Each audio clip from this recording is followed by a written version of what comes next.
Dante, may tinitignan na bang petsa kung kailan posibleng ilabas yung arrest warrant laban kay Sara Diskaya?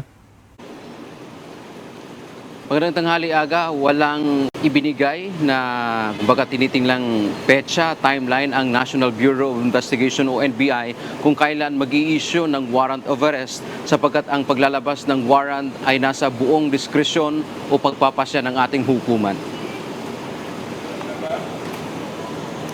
Nilinaw ni National Bureau of Investigation o NBI Director Angelito Magno na nasa tanggapan pa rin nila ang public contractor na si Sara Diskaya. Ito ay matapos na voluntaryong sumuko sa kanila.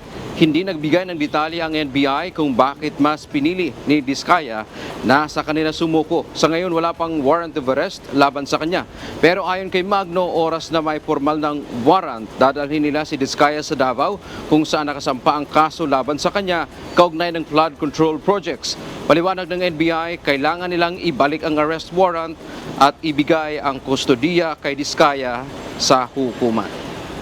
Sa ngayon aga, sabi pa nga ng NBI na malaya si Diskaya na manatili sa kanilang tanggapan at hindi rin nila pwedeng i-hold ito o hindi malaya din itong lumabas sa tanggapan ng NBI dahil nga wala pa namang warrant of arrest laban sa kanya. Yan man nating update mula dito sa Maynila. Balik sa iyo aga.